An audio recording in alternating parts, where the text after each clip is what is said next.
দক্ষিণ হালমৰা আৰক্ষী থানাৰ এগৰাকী উপ পৰিদৰ্শকৰ সন্ত্ৰাস।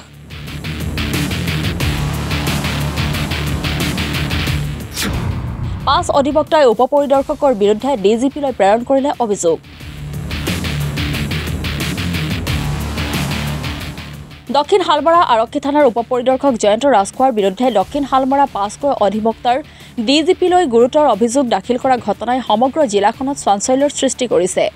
এইবাৰ চোৰৰ সন্ত্ৰাস নহয়, ডকাইতৰ সন্ত্ৰাস নহয়, চোৰ ডকাইত প্ৰতিৰোধকাৰী এগৰাকী আৰক্ষী বিষয়াৰ সন্ত্ৰাসৰ বিৰুদ্ধে অভিযোগ।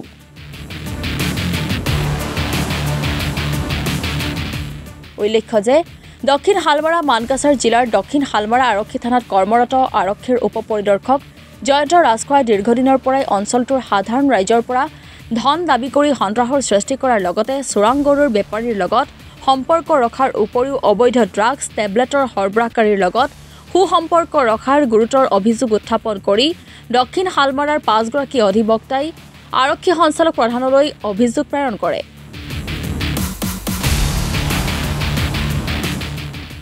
অধিবক্তা কেইগৰাকীয়ে অভিযোগ উত্থাপন কৰাৰ মতে আৰক্ষীৰ উপ পৰিদৰ্শকগৰাকীয়ে দীৰ্ঘদিনৰ পৰা অঞ্চলটোৰ ৰাইজক দাবী ধমকিৰে সন্ত্ৰাস সৃষ্টি কৰি আহিছে।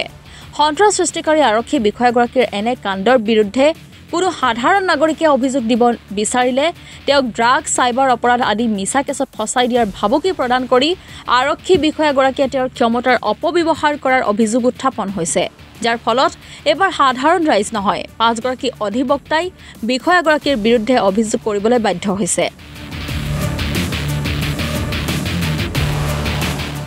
কেৱল দক্ষিণ হালমৰা অঞ্চলৰ স্থানীয় ৰাইজৰ ওপৰতে নহয়, বিষয়াগৰাকী কালাপানী মানকাছাৰ অঞ্চলতো সন্ত্ৰাস সৃষ্টি কৰা উপ পৰিদৰ্শক ৰাজখোৱাৰ বিৰুদ্ধে দক্ষিণ হালমৰা মানকাছাৰ জিলাৰ আৰক্ষী অধীক্ষকক অভিযোগ কৰি আহিছে বুলি অভিযোগ উত্থাপন কৰি অসম আৰক্ষী সঞ্চালক প্ৰধানলৈ এখন লিখিত অভিযোগ দাখিল কৰি উপ পৰিদৰ্শক জয়ন্ত ৰাজখোৱাৰ বিৰুদ্ধে বিহিত ব্যৱস্থা গ্ৰহণৰ দাবী জনাই গুৱাহাটী উচ্চ ন্যায়ালয়ৰ অধিবক্তা তথা ৰাইজৰ দলৰ মুখপাত্ৰ আনিছুৰ ৰহমানে এনেদৰে প্ৰতিক্ৰিয়া প্ৰকাশ কৰে।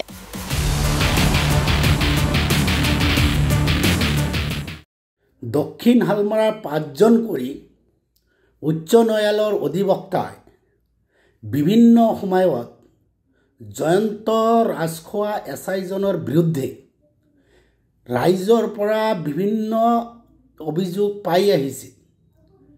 সেয়ে এই 5জন অধিবক্তাই আজি ডিজিপি মহোদয়ক এক অভিযোগ দিছে।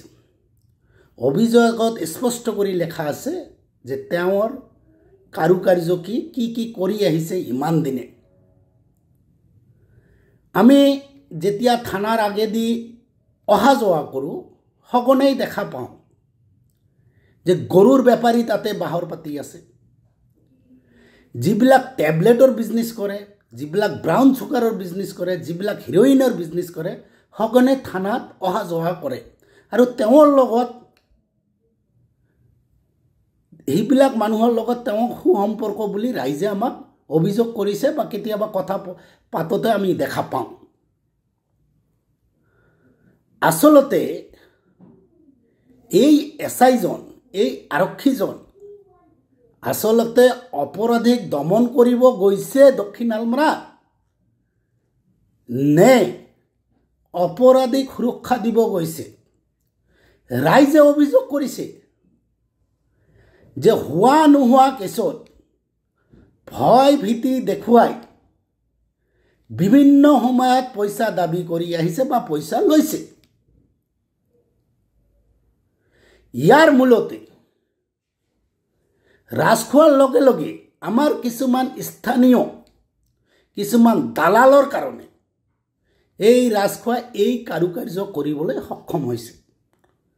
কাৰণ এই দালালবিলাক ৰাজখোৱাক ইনপুট দি থাকে, এই দালালবিলাক তেওঁক সাহস দি থাকে, এই দালালবিলাক কি কৰিব লাগে তেওঁক কৈ থাকে কাৰণে আজি এই ৰাজখোৱাই এই কামবিলাক কৰিছে।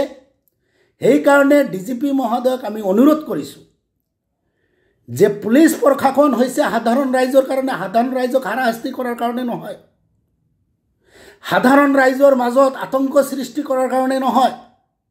ডিজিপি মহোদয় আপুনি এই ৰাজখোৱাৰ বিৰুদ্ধে এক বিহিত ব্যৱস্থা ল'ব বুলি আমি এই অধিবক্তা সমাজে এই অধিবক্তা কেইজনে আপোনাক অভিযোগ দিছোঁ আৰু ইয়াৰ সুফল পাম বুলি আমি আশা ৰাখিছোঁ।